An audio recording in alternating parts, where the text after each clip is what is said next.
BYU is number one in the Big 12 Conference. They have a sterling 8-0 record. They're 5-0 in conference play. They come off a bye week in which we hope that they are relatively healthy, and that's the biggest thing. Is also we'll be monitoring this week is the health status of multiple players, guys like Isaiah Glasker, Jack Kelly, none bigger than LJ Martin, obviously, because of the injury he suffered against Iowa State before the bye week for BYU. We'll have more on that as week progresses, but where does BYU stand right now with regards to how much leeway or how much wiggle room they have down the stretch here to potentially lose a game and still find themselves playing in Arlington, Texas? Because I think all of us remember last year, BYU started the season 9-0. We're ranked as high as number 6 in the country in the college football playoff rankings, which, by the way, the initial ones will come out tomorrow evening. We'll have full reaction for you guys coming out on that. Don't stay tuned.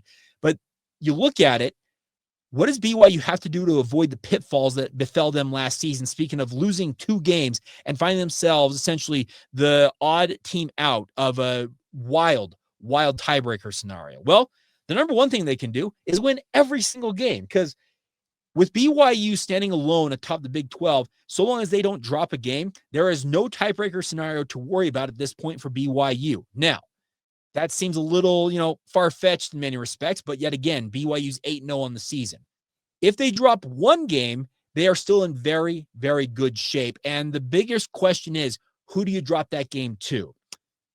As crazy as it sounds, looking at all the tiebreaker scenarios, and let's just put it this way, my head is just spinning right now because I have read, I don't know how many tiebreakers, spreadsheets, all the different things that go into this.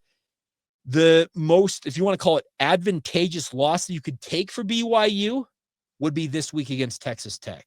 Whoa, Jake, what are you saying? No, don't put that bad juju out there. No, I'm not trying to put bad juju out there. What I'm trying to say is, if you are going to take a loss and you're going to lose a game, speaking of the BYU football program, and I can tell you on the interior, BYU has no interest in entertaining any of these thoughts, but I am a second guesser. I am an analyst sitting here analyzing things. But if there is a time for BYU to take a loss, take a little pressure off the team, and then rebound and make a run that finds yourself back in Arlington, Texas, in many respects, losing to the Texas Tech Red Raiders is the best loss you can take.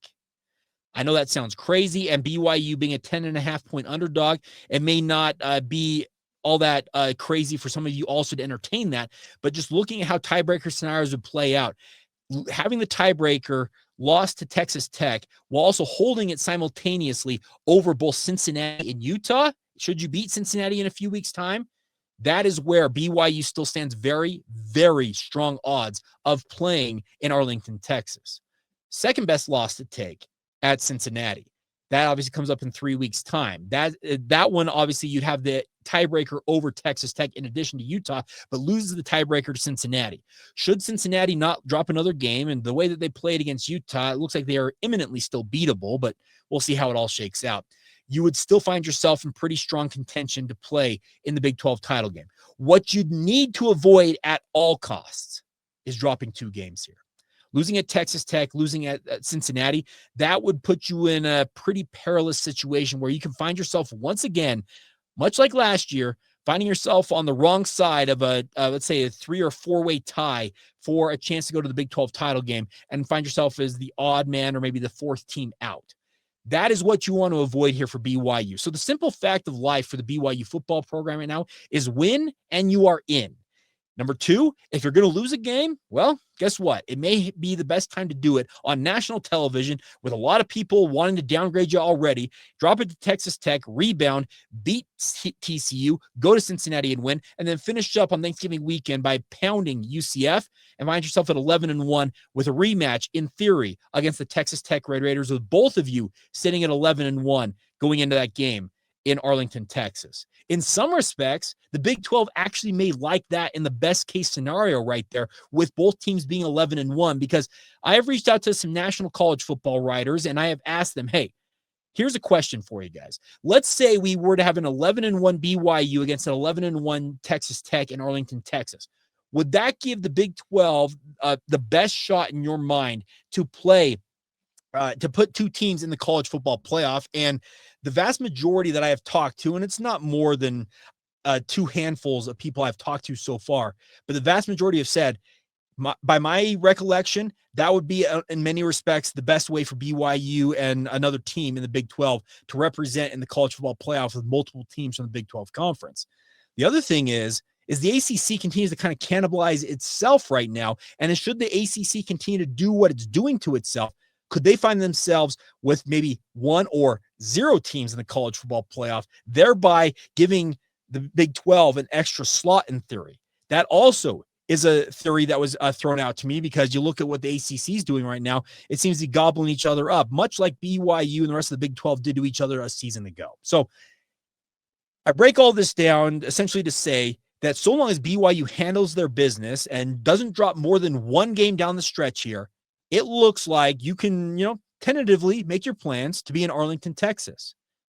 I look at this as maybe a crazy thing to consider, but I would never in a million years expect BYU to go into a game and say, guys, this is the time to lose, because that's just not in the nature of a college football program. And in fact, be doing yourself a major disservice by allowing that type of thought into your football program if you were to even raise that topic.